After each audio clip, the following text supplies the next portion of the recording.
Go. Okay, in terms of you mentioned the word organic. What does that mean in terms of SEO? That's a very good question. So a lot of people talk about organic online. It's it's not the same like organic when you go in the food produce, but organic, natural. The way the Google talks about it is against the black hat technique, which is paid version, right? You naturally would like people to connect to your content, link to your content. You don't want to go to someone and say, "Hey, I'll give you $100. Can you link to my website?" That's non-organic. That's like paid. That's like you went and you paid for it and they link to you. Or like sponsored, right? When you have a sponsored blog, there's companies that you pay them money and they post their blog with the backlinks to your website and it's sponsored. It's a sponsored blog post. Like Huffington Post has a lot of those and stuff like that. This is non-organic. This is like paid technique. Mm-hmm. You have websites that you would say, hey, I'll link to your website. Give me $50 a month or give me $200 a month. Those are all fake, and this is what Google is fighting against. Is like people paying for the backlinks, for the easy wave technique. People organically would mean like you wrote such a great content about case study, how to maintain your AC equipment on annual basis, so you save money in the long run, right? And that post is so amazing that other people that talk about that or write about that, they will link to you. They'll say, oh, so and so wrote such a nice article about this. Read more about it. He has citations, he has proofs, he has case study, before and after pictures. And that's organic. People going to it. Also organic is, let's say, when you're making a social media post and people are liking it without you paying for posting it. You're just like, it's so good of a content, it's such a good infographic people want to share, people can interfere, people can identify themselves, so that's all organic. There is like a black hat SEO technique, gray hat SEO technique, and white hat SEO technique. Black hat is where you go and you buy links. White hat is when you go everything organically, like everything natural. You generate good things, people link to you. Let people know, hey, I have a good content, come to me, and they grab it, they link it, they talk about it. Gray hat technique is something in between, like online giveaways. It's on a border with a Google policy, like you are paying, but then you're not paying again because it's something normal you do. Or let's say, like I mentioned earlier, local chambers, right? Local chambers, you have to pay for membership. They're not free, otherwise everybody will be a member. So you do pay, but you're not actually paying directly for the link. You're just paying for a membership, and then you're getting the backlink. The same like Better Business Bureau, for example, it would be a great hat technique where you're not straight paying for the link, but you're paying for the membership. So this is a good thing to be. If competitors in there, you need to be in there. As far as not just paying straight for the link, that will be organic. Okay. Another question I have is, what if, let's say, okay, I have a business. Let's say I'm like a plumber or something in the valley, and I'm not social media savvy. I have a Facebook page, but I hardly ever go on it. I don't really know how to. I don't do blog posts. I have a good service, a good quality service, and I have a good reputation, but I don't have an internet presence. But I wanna boost my obviously my internet presence. But what other ways? Is there any other ways beyond just doing what you're saying? All these things like posting to Facebook, making YouTube videos. I don't have time to make YouTube videos of showing people how to do plumbing and stuff like that. Like, what can I do? Is there a way around it? Is there a way to like get around doing those things to where you can start building traffic, and then once you start building traffic, maybe there'll be more options to apply my social media elements. But is there a way to boost myself without doing that at first, basically? It's a good question. It's a very good question. Basically, to boost yourself online without like online work is really difficult to do without any like help. If you don't want to make videos, for example, there are online tools where you can buy videos. You can buy a video, you can rebrand the video, you can put your own logo on top of it. There are videos for AC repair, videos for dentists, videos for you can go different routes. But definitely, what online is like an online library. It's like a big cloud of so much data, pictures, tags, videos. So if you don't provide data, it's really difficult for you to grab some traffic. Yeah. Because how people gonna find you? If you have a Facebook page, for example, and you're not posting to it, okay, why would I go to a Facebook page? Like, what is there for me, right? That's when we talk about bounce rate. Yeah. I would want to come back to a Facebook page if you had a nice advice, if you had jokes, if you had like some, you know, sayings or verbiage or something going on. But if you're just empty or you haven't done a lot of it, I would suggest you close down that Facebook page. For example, there's people, they have a big Facebook logos on their like plumbing websites, like, hey, come to my Facebook page, right? Yeah. And you're like about to call them, then you go to the Facebook page, and they haven't had posts since 2011. Yeah. The first thing, what would you do? Like, hey, is this guy still in business? Because there is a trend, right? And where the trend goes is like, plumbers are posting. They're making awesome infographics with the snowflakes over here and the sunshine over there, and then you know, the old man freezing, and then the, you know, the young lady coming, answering the phone, and all that stuff, and it's engaging, right? The trend is there. It's the same way we had to go to school and we had to learn numbers. The same goes with the internet. We have to know basics. If you don't like to use Facebook for personal issues, or you don't want the people to know what you're doing, open your fake Facebook page just to see how it works. You know, you don't have to be XY, you can be BC on Facebook. You can post pictures of others, or pictures of places, or pictures of sky, and see how users engage with that content, and will help you, you know, get knowledge and practice to be able to run your AC repair valid page to engage. Sometimes, you know, if you would like to really take shortcuts, is get a affordable package with one of the agencies that are willing to work, like, you know, a couple $100 package for you. Share the news media. Sign up for like a, you know, Google Alerts, AC repair news, or AC news, or stuff like that, or weather news, and just share the content. You just, you know, you get to the LA Times page, and they're talking about how, you know, 4,000 cities in the next century are going to be under the water, and they have Facebook share button, and you share that as your Facebook page, and you generate content without you even writing, without you taking any photos. You can just grab it, and, you know, it shows activity, and it helps because it's like related to your business. You're not sharing the page about, I don't know, Kardashians, for example, because it's not related with AC repair, but you're sharing about the content, about pollution, about the weather, about the, you know, ozone layer and stuff like that.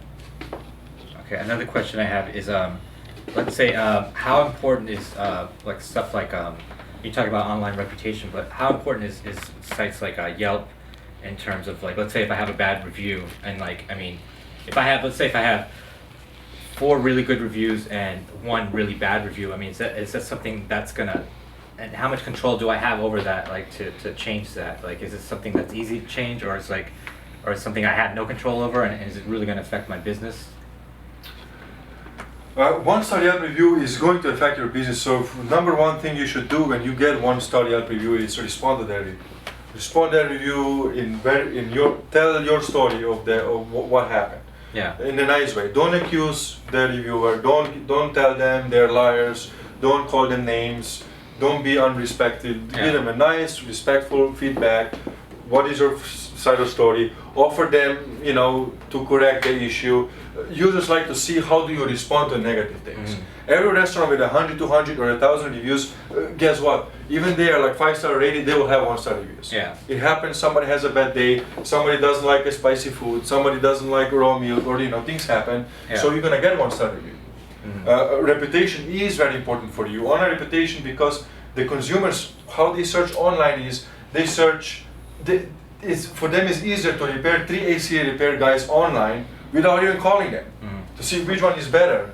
Make their own little algorithm who I'm going to call, instead of just go call the first guy, right? And once they make their own algorithm, they decide, okay, they see you 4 good 5-star review, but 1 bad star review, and they see a good feedback. Okay, that happened, you know, you were late, or you were not on time, or this and this happened, and the feedback was that you apologized, the accident happened, and you notify the customer, you're willing to give them a discount. And there are people like that. People are, oh, this guy is cool. I mean, yeah, he ran late to the appointment, but he was willing to give them a free maintenance, or free air filter, or, you know, free coolant, or, you know, whatever is part of your business. So it is important online reputation to maintain it. And of course, if you have, you know, those 4 good star reviews, how old are they? Are they like a year old, a month old, a week old? You know, so when are those good star reviews happening? So if you do get a bad star review today, number one thing you should do is slip over, contact the reviewer, try to, you know, work out the deal. Say, hey, I'm really sorry, I'll do this, let's fix that review or something. Yeah. Work on your new customer immediately. Like, start getting a 5-star review, right? So, and then on the second customer, another 5-star review, so that way, you know, the new reviews are coming. And then the next day, you know, write a nice feedback. Whatever you worked out, if you couldn't work it out, then, you know, tell them your story, but don't accuse your customer about anything, because people don't like to see that. Usually people are like, oh, they're lying, we did ship on time, we did this, that, or, you know, this, you know, even if they are competitors reviewing your business, you would write, I'm really sorry, but our records or our books don't show you being our customer. I really apologize. We would like to resolve that immediately. Please contact us at this and this number. You can talk to our CEO, or you can talk to me, I'm the owner, or, you know, and that will help your business reputation as well. Okay, last question I have is, let's say if I have an online store, I have a, so my conversion is, I'm actually wanting to convert sales. What in terms of, can I get from Google, let's say in terms of like, I don't understand totally how AdWords work, or like how I can, you know, I mean, can I buy like links? Can I buy, how does that work with Google? How would I even approach them? Like, how does that, like, how would I start with that? I have the content, I have the site built, but now I want to drive traffic to the site, and like I said before, I don't want to go through all the social media outlets to start off with. So, but I mean, just how would I go about with Google to get started with that and to basically generate large amounts of traffic as quickly as possible? Yeah, the fastest solution when you know we test out the new sites or startups is always the best way to do the CPC or PPC campaign, cost per click, which is AdWords, Bing, Yahoo. The easiest solution is AdWords. They give you $150 free credit. You can start. You know, you set up your keywords, your target area. I want to advertise United States or California or the worldwide. You set up your beats, you set up your ads. Shop now for computers. We have laptops, we have Pentiums, we have Intel processors, all that stuff. You set up your campaign. You can do Google Shopping as well, which is like add-on to the AdWords, where you can, you know, it takes a bit longer to set it up than actual AdWords, but it can be done in a couple days. So when you have all this set up, then you set up your daily budget. You say, I want to spend $20 a day, $30 a day. You can stop it or adjust it as you go. It's a lifetime, like, you know, real time. Like you go, you can adjust it to $50. You can pause it tomorrow. You can go on vacation and it doesn't run for like a week, or you know, you can do it. It could be expensive. You know, some keywords are like $1 per click. Some keywords are like $10, $20 per click. You only pay for the click. If somebody clicks 2 or 3 times in one single day, 24 hours, you only pay once. So it's an easy way to get a lot of traffic right away. It's costly. It's what SEO works, you know, to help you get organic traffic without paying for it on the results. But then again, you know, there are always people clicking on ads. So if you don't spend CPC campaign like AdWords money, you just going SEO organic traffic, you're not getting, you know, millennials. For example, they will make research, like survey, they ask millennials, they said, where are you guys clicking? They asked 100 millennials, and 80% didn't even know the difference between the ad result and the organic result. So they would just click on the ads. They wouldn't even know, like, what are you talking about, like ad, and you know, Google and all of those are mimicking paid results to look more like organic results. Before it was orange color, now it's green, so it kind of camouflages into the result page, right? So it is the easiest way to do the AdWords campaign. Good SEO would always advise you the SEO with AdWords to test out the keywords, to get insights from the AdWords marketing campaign, which keywords are working, which keywords are converting, so then you know which keywords to focus on. Easier on the SEO campaign when you test them out to the AdWords. Okay. And last, how long is usually like something? Let's say if you invest like a decent amount of money, what's the kind of like time range that this would take effect where you can start seeing results from it? Like how long does it depend on the amount of money you spend, or is it just on AdWords that you have, or how does that work, like in terms of time spent, and where you can start seeing like actual conversions coming in and traffic like increasing? Yeah, that's a very good question. With AdWords, you will see the results immediately. Let's say we set up your AdWords campaign this morning. You're an AC guy in the valley, you might be getting phone calls before you're even leaving this office. That's how fast that can work, right? Of course, you can be out of your budget really fast. And now the SEO itself, it doesn't really take any longer, because you know the SEO is sometimes the tipping point is just claiming the business, or you know putting the right category on your page, or writing the description, or adding the images to your Yelp page. Like your Yelp page has the visitors, but there's no conversion because you only have one picture. You look like kind of shady business. So everything takes effects immediately. Now, how long does it take for online business to get a needle from investment to being profitable business? This is a good question, and you know the most an average time the online businesses take are 3 years. So you know usually what happens with online businesses, people set them up, start them up, but 90% of them never work out because they don't understand. Okay, I need a website, and their budget is, let's say, $25,000, and they spend $22,000 on a website because the budget is 25, and $3,000 for the DBA and for trademark and all that stuff, for lawyer, for corporation. Okay, now we have website, now we have everything. We have corporation, we have bank account, we have business card. We don't have business. Yeah, because you guys spend all the money to set up, like just to open the store. Like when you open the store, you still have to have money for the next month rent, for the signage, you need to have money for marketing. Yeah. So every online business is investment, and sometimes people think, okay, I'm going to give $100 to Google, and I'm going to sell. I'm going to do one AC. I'm going to invest and do another one. They don't calculate that everybody is using AdWords, or most of the businesses are using cost per click campaigns. So the costs are higher.